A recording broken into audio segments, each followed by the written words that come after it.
Petani sawit adalah kelompok yang paling dirugikan di balik kebijakan pembatasan ekspor minyak mentah sawit atau CPO. Sebab, setelah kebijakan itu diambil, harga sawit anjlok drastis hingga saat ini. Asal tahu saja, harga tandan buah segar TBS, sawit di Aceh, khususnya di pantai barat selatan masih di bawah Rp1.000 per kilogram.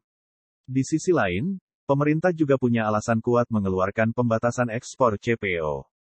Sebab terjadi kelangkaan dan meroketnya harga minyak goreng Migor di dalam negeri beberapa waktu lalu.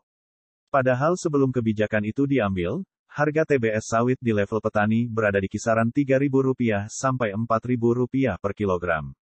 Namun kini turun menjadi di bawah Rp1.000 per kilogram. Petani sawit menjerit, karena mereka nyaris tak mampu lagi membiayai operasional dan perawatan kebun sawitnya. Dalam keadaan sulit itu, Sekretaris Wilayah Sekwil, Asosiasi Petani Kelapa Sawit Indonesia Apkasindo, Fadli Ali punya ide gila. Ia mengusulkan agar ekspor TBS langsung ke luar negeri. Tidak lagi ke pabrik kelapa sawit PKS, karena masih dihargai murah. Malaysia, sebut Fadli bisa jadi salah satu negara tujuan ekspor. Karena harga TBS di negara jiran ini masih di atas Rp4.000 per kilogram. Misalnya menyediakan kapal khusus entah pakai cold storage atau apalah namanya yang memungkinkan TBS petani di Aceh bisa diekspor langsung untuk diolah di PKS di Malaysia, ujar Fadli kepada wartawan, Kamis tanggal 21 Juli tahun 2022. Mumpung ada perbedaan harga TBS yang sangat jauh antara Malaysia dengan Indonesia, jelasnya. Tentu, ia paham betul jika ide gila ini tidak ujuk-ujuk bisa langsung direalisasikan. Bahkan bisa dianggap konyol. Tapi ia berkeyakinan semua serba mungkin dilakukan di era teknologi yang maju pesat saat ini.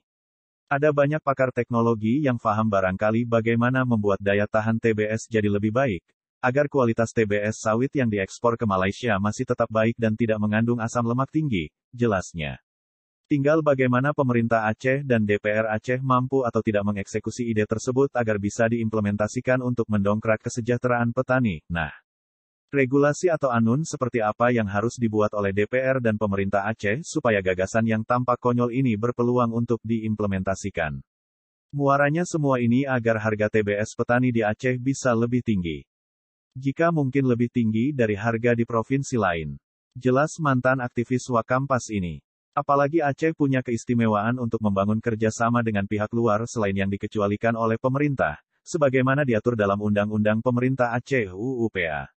Dengan demikian UUPA akan tampil sebagai solusi yang mensejahterakan bagi masyarakat Aceh, pungkasnya.